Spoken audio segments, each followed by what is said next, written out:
ఈ రోజే డౌన్లోడ్ చేయండి. మీ ఫేవరెట్ షోస్ చూడండి. వాడు బానే చదువుకుంటున్నాడు కదే. మీరు మాట్లాడకండి.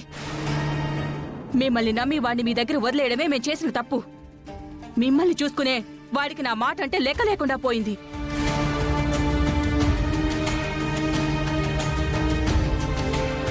ఇప్పుడు వచ్చిన ప్రాబ్లం ఏంటి సుమా? నాకిష్టం లేకపోయినా వాడిష్టం అంటున్నాడని చెప్పి వాడు ఆల్బం చేసినా నేనేమీ మాట్లాడలేదు. ఆల్బం చేశాడు, మంచి పేరు తెచ్చుకున్నాడు, అయిపోయింది కదా. అక్కడి నుంచైనా నేను చెప్పినట్టు వినాలి కదా. కానీ మళ్ళీ ఇంకొక ఆల్బం అంటూ రెడీ అవుతున్నాడు.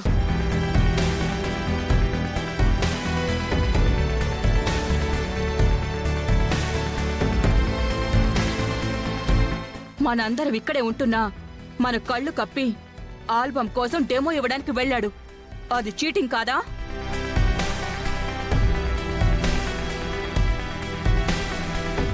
మమ్మీ అది కాదు మమ్మీ. ఏది కాదే?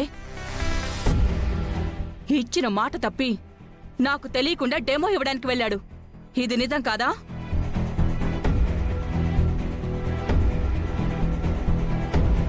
నాకిచ్చిన మాట తప్పడం కాదా?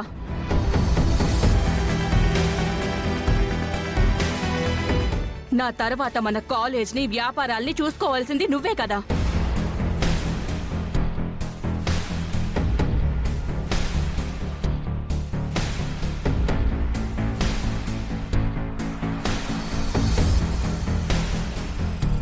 ఇదేంటి చరణ్ని కాలేజ్ హ్యాండ్ ఓవర్ చేసుకోమంటుంది?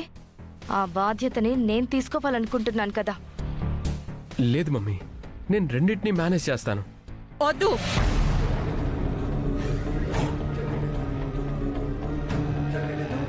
ఇంకేం చెప్పొద్దు. నువ్వొక్కసారి అడిగావు, నీకు అవకాశం ఇచ్చాను, అయిపోయింది. ఇంకా నేను చెప్పినట్టే జరగాలి. నువ్వీ సంగీతం అది పక్కన పెట్టి చదువు మీదనే కాన్సన్ట్రేట్ చేయాలి. నేను అప్పగించినప్పుడు ఈ వ్యాపారాలన్నీ నువ్వే చూసుకోవాలి.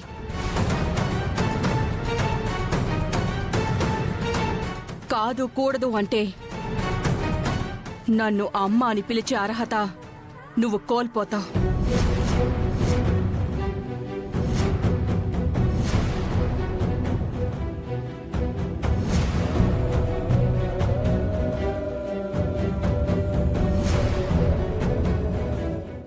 సుమా,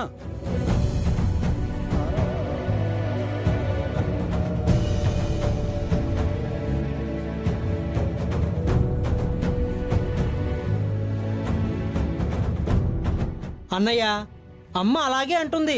నువ్వు బాధపడకు, నీకు నచ్చిందే నువ్వు చెయ్యి. ఒరేయ్, బుద్ధి లేదా?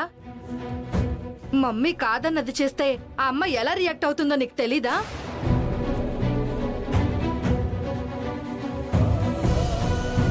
అవునరా, అంతవరకు వస్తే మీ అమ్మ కన్నా మొండిది ఎవ్వరూ ఉండరు. అలా అని చెప్పి వాడిష్టాన్ని చంపుకోమంటావా? లేకపోతే మీ కోడలతో గొడవ పడుతూ ఇంట్లో ఎవ్వరికి మనశ్శాంతి లేకుండా చేయమంటావా? మీరు కూడా అలా మాట్లాడతారేంటండి? శరణ్ ఆవిడికి చెప్పకుండా ఆల్బమ్ కోసం ట్రై చేసి ఉండొచ్చు, కానీ తను చేసింది తప్పు పనైతే కాదు కదా.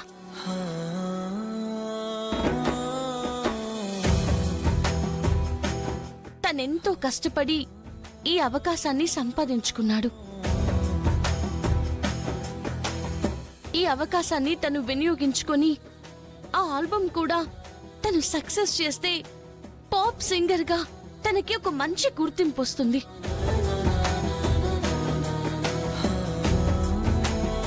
మీ అబ్బాయికి అంత గుర్తింపు వస్తే అది మీకే కదండి గొప్ప.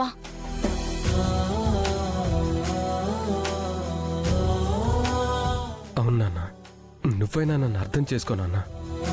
రేయ్, నేను నిన్ను అర్థం చేసుకున్నా మీ అమ్మ ఇష్టాన్ని కాదని నేను మాట్లాడలేనురా.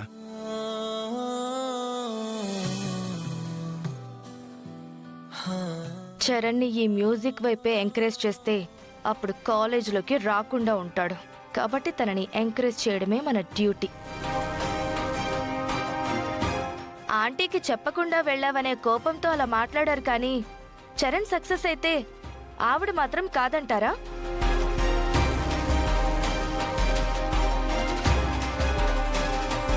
అందరం కలిసి ఆవిడ్ని ఎలాగోలా కన్విన్స్ చేద్దాం. అది జగముండే, అదనుకున్న తప్ప ఎవ్వరు చెప్పినా వినదు. అంటే ఈ వచ్చిన అవకాశాన్ని వదిలేసుకోవడమేనా?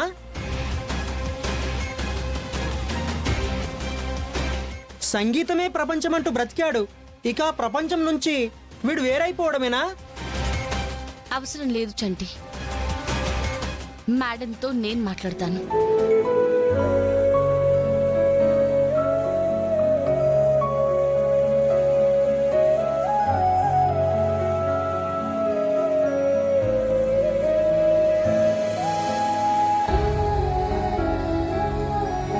నువ్వు మాట్లాడతావా? నేను చెప్తేనే వినలేదు, ఇప్పుడు నీ మాట వింటుందా? వెళ్ళు.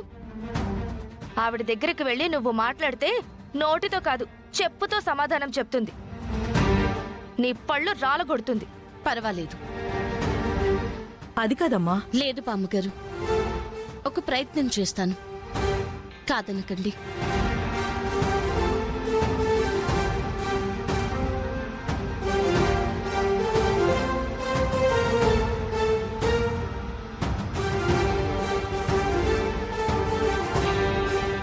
ఏమే, ఇది నిజంగా మాటలతో కన్విన్స్ చేస్తుందంటావా?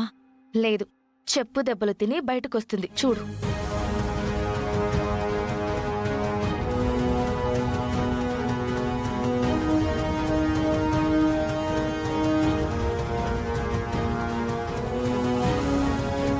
మేడం, మీతో కొంచెం మాట్లాడాలి.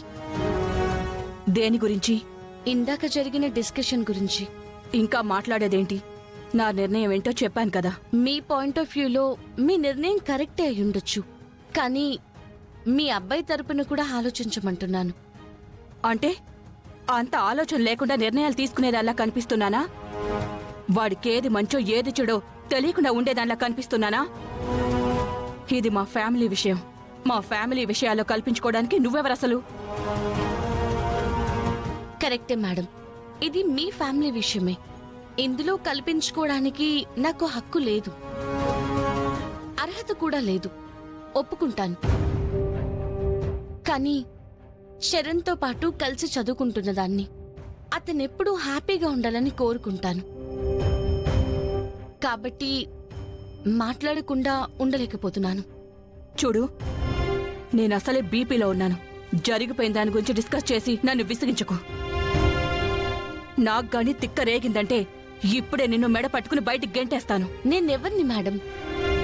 నువ్విక్కడ ఉండొద్దు, వెళ్ళిపో అని ఒక్క మాట అంటే గడప దాటి వెళ్ళిపోవాల్సింది నేనే. మీరంతలా నా మీద కాన్సన్ట్రేట్ చేయాల్సిన అవసరం లేదు. సరే, ఒక్క మాట అడుగుతాను, సమాధానం చెప్తారా? ఏంటది? ఆడవాళ్ళయ్యుండి మీ తెలివితేటలతో, పట్టుదలతో, మీ కష్టంతో ఎన్నో కాలేజీలు, వ్యాపారాలు రన్ చేస్తూ సొసైటీలో మంచి పేరు ప్రఖ్యాతల్ని, ఆస్తిపాస్తుల్ని సంపాదించుకున్నారు.